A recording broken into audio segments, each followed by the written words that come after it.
हरि ओम हरि ओम। समोर येऊन श्रद्धांजली अर्पण करावी।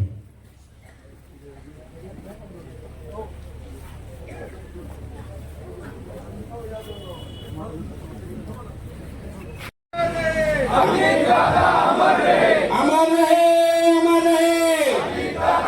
रहे, परत या, परत या, अमर रहे, अमर रहे,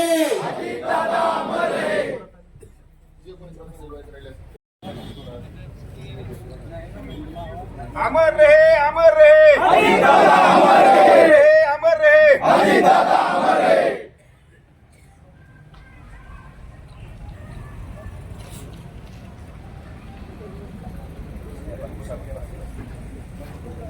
मला कामाचा माणूस म्हटलं तीच माझ्या आयुष्याची सर्वात मोठी कमाई होती।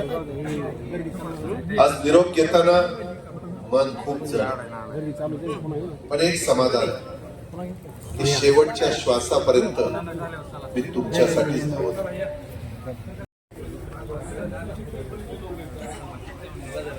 या फोटो घ्यायचे तर फोटो घ्या, दमान घ्या।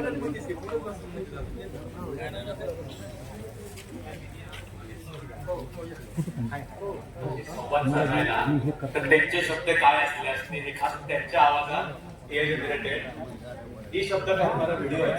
दोन अरे बेट्यानो, निमल जावे पसायराने हे काळांची व्यंकटी सांडू तया सत्कर्मी रती वाढो भूता परस्परे पडो मैत्र जीवांचे दुरितांचे तिमिर जाऊ विश्वस्वधर्म सूर्य पाहू जो जे वांछिल तो ते राहो प्राणी जात वर्षक सकळ मंगळी ईश्वर निष्ठांची मांद्याळी अनवरत भूमंडळी भेटू चला कल्पतरूचे आरव चेतना चिंतामणीचे गाव बोलती जे अर्णव पियुषांचे चंद्रमे जे अलांछन मारकंड जे तापहीन जे सर्व हे सदा सज्जन सोयरे होतो किंबहुना सर्व सुखी पूर्ण होऊन येतील लोकी भजितो आजी पुरखी अखंडेन आणि ग्रंथ उपजीवे विशेषी लोकिये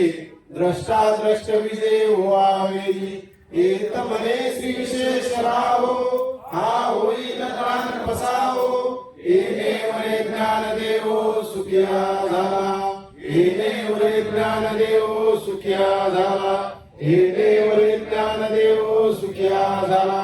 ओम शांती शांती शांती।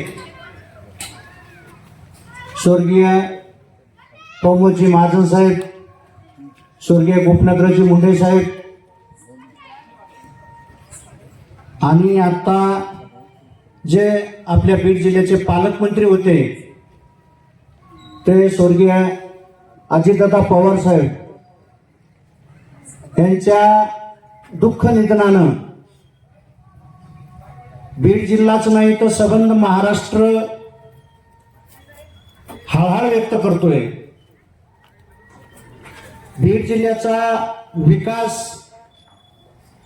अजितदादा गेल्यानं थांबतो की काय अशी प्रत्येक जणाला एक मनामध्ये शंका भीती निर्माण झाली। कारण ज्यावेळेस दादा बीड जिल्ह्याचे पालकमंत्री झाले त्यांनी भरभरून असा बीड जिल्ह्याला निधी दिलेला आहे।